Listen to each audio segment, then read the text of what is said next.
crazy, I think about Draco. You lied into my face, it's straight to my soul. Pussy that nigga ain't sick, gon' get his head blown. Grew up having a play inside that red zone. Still want sending it back, we call it ping pong. I lay low. Hello, what's up YouTube? Back with another video, back with another reaction, back with another bang. As y'all can see by the title of the video, today we're gonna be reacting to how this NBA star became a homeless man, bro.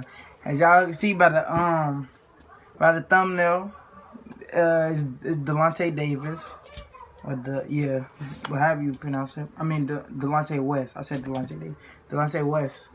Man, he played for the Cleveland Cavaliers. Y'all didn't know him. And he light-skinned. The dude that said that he slept with LeBron's mother or something like that. But yeah, man, I'm gonna tell you, we finna get to this video. And yeah. At 1-800 Contacts, we're here for people like Shauna. Master of the budget. With our best price guarantee, she knows.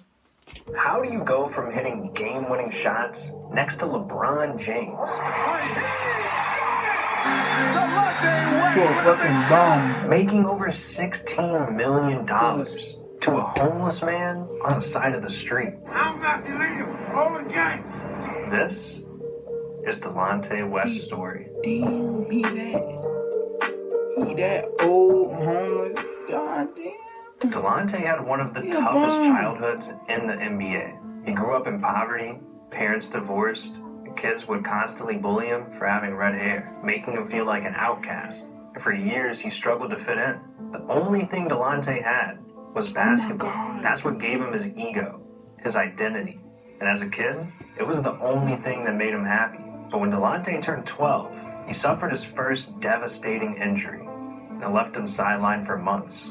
This was the first time he wasn't able to drown out his thoughts with basketball, and he spiraled into a deep depression. His mom saw he was struggling and decided it'd be best for him to live with his dad for a bit, but this only made things worse.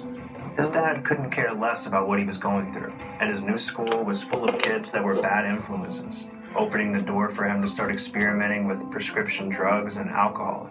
It wouldn't be until his leg injury healed that Delonte could feel somewhat normal again, back to distracting his mind with basketball. And by the time he got to high school, he ended up turning into a star athlete, averaging over 20 points a game. It was obvious this kid had all the talent to make it to the NBA. And then in college, he took things to another level. During his junior year, Delonte and Jameer Nelson, a future NBA player as well, were known as the best backcourt in basketball, and they torched through the regular season. Delonte was averaging 19 points a game. College, right? The two stars led the St. Joseph Hawks to a 30-2 record. Damn, this officially put Delonte West's name on the map. With the 24th pick in the 2004 draft, it became official. The Boston Celtics selected Delonte West, and he accomplished his childhood dream. But as quick as things went up for Delonte, they began crumbling down. Injuries derailed his first few years in the NBA, and it wouldn't be until a trade in 2008 that the world would really get to know him, for good and bad. Delonte was traded to the Cleveland Cavaliers, giving him the opportunity of a lifetime, playing with LeBron James as the Cavs' starting point guard. This was the moment he was waiting for. But his years with the Cavs would also be filled with controversy. It started with him lashing out at teammates during the preseason, which made the Cavs force Delonte to take a break and talk with a doctor. He ended up being diagnosed with bipolar disorder. This meant Delonte would have extreme emotional highs and lows. So he started taking medication, talking to professionals, and learning to live with this. But that was just the beginning of his troubles. Behind the scenes, Delonte had a secret life that no one knew about. In September 2009, he was arrested while riding through DC on his motorcycle. He was pulled over and had 3 different guns on him. And with that, Delonte's name was in headlines everywhere. People started questioning what was going on in his life. He ended up getting a slap on the wrist, sentenced to 8 months of house arrest, 2 months of probation, and 40 hours of community service. Then the following season, Delonte was involved in a controversy that not only left a stain on his legacy, but also LeBron's. The Cavs went into the 2009-2010 playoffs with the best record in the NBA. And LeBron was on a mission to get his first ring. But after going up 2-1 in the semifinals against the Celtics, the Cavs lost 3 straight games and were knocked out. LeBron went from an MVP player to disengaged. And sports shows immediately jumped on the story of LeBron's meltdown, trying to figure out what happened. And they uncovered something no one saw coming. Delonte West was sleeping with LeBron's mom, allegedly. Rumor has it, LeBron found out that Delonte was hooking up with his mom during the Boston playoff series, and it completely threw him off his game. And just like that, the two players became the biggest sports topic in the world. Then, to make matters worse, the Cavs decided to trade Delonte away to the Kevin Love? Timberwolves, and they waived him immediately. He then went on to sign a one-year deal for the 2010-2011 season with the Celtics, but he had the worst year of his career, so they dropped him faster than they got him.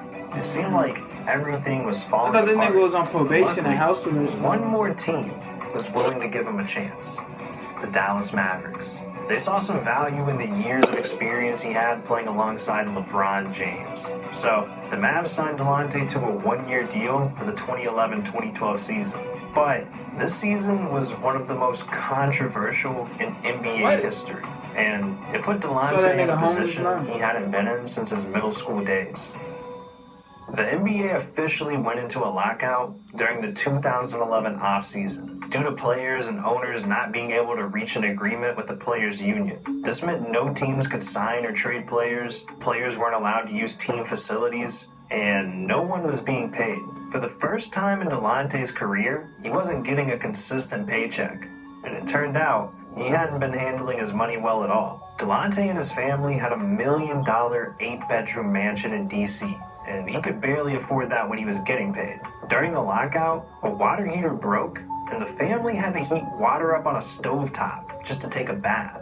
The situation got so bad that Delonte, while being an NBA player, had to go get a job at Home Depot. Yeah, this guy literally worked at Home Depot during the lockout.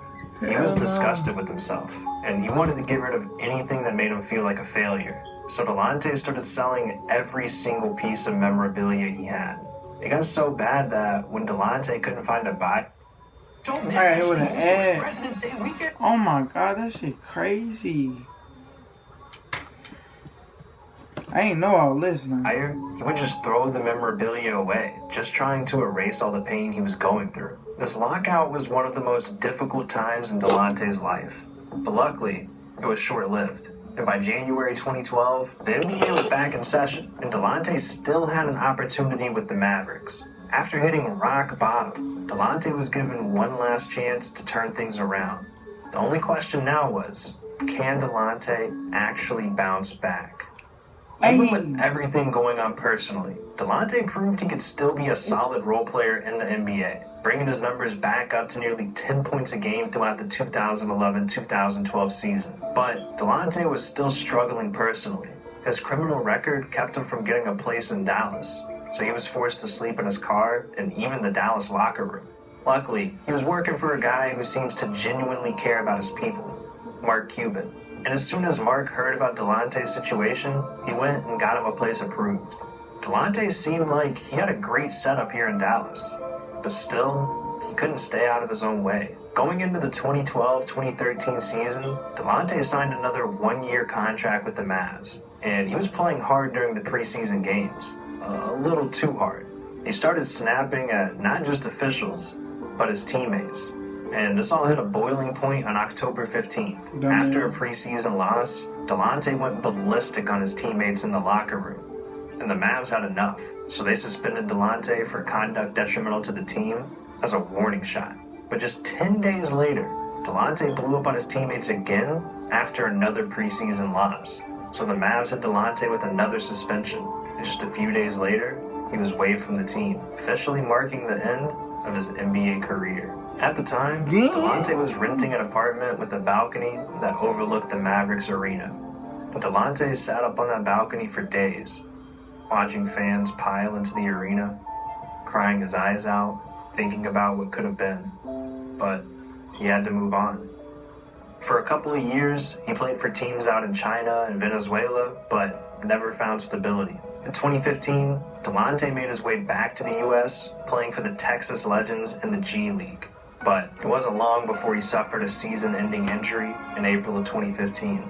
This marked the end of Delonte's basketball days and opened the door for the darkest chapter of his life yet. Delonte West completely disappeared.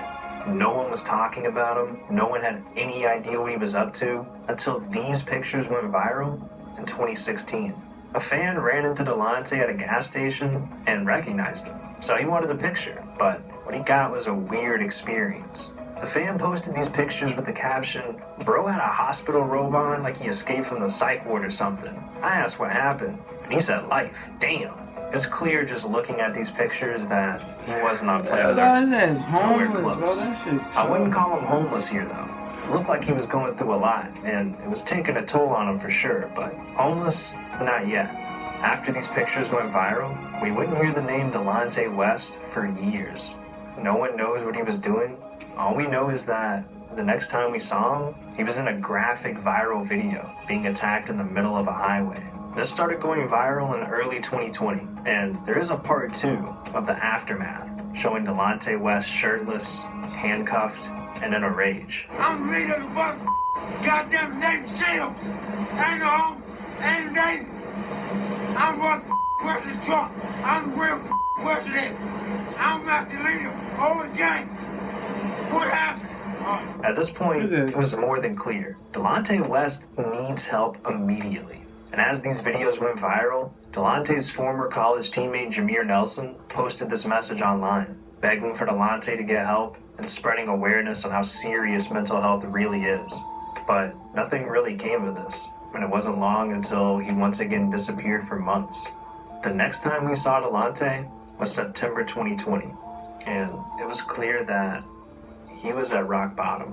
What does a homeless NBA player look like? Well, a heartbreaking Fully, picture like, started going bro, viral, he's showing in the Delonte on the NBA, streets bro, of like- Dallas with a cardboard sign, begging for money. This time, when Delonte went viral, things felt different. This picture took the internet by storm, and the NBA world started rallying together to try to get Delonte some help. Anyone and everyone that ever met Delonte was posting online, begging for someone to get him help or offering it. Even LeBron wanted to fly Delonte out to LA and offered to spend whatever money it took to get him back on his feet. But no one could find him. Every minute was important. It felt like it was a matter of time before things hit a point of no return. Thankfully, there was one more person trying to hunt Delonte down. Mark Cuban. Mark saw these pictures and videos go viral throughout 2020 as well.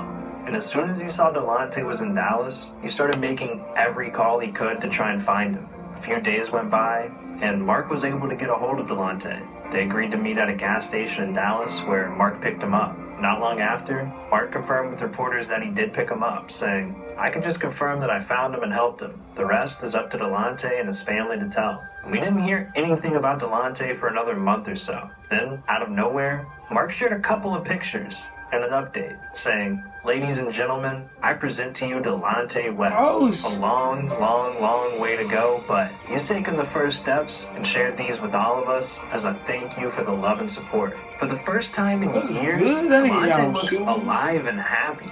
And now it's being reported that Delonte has a job working for the same rehab center that he attended. From NBA player to homeless, this might be Delonte's last opportunity to save himself. Mental Oh, illness God. is hell. It's an internal battle that you have to live with forever. So if there's anything you take away from Delonte's story or this video, it's that it's okay to ask for help. In fact, Delonte getting in that car with Mark Cuban and accepting the help he needs, that's the strongest thing he's ever done. That shit's so tough and sad. That shit bogus.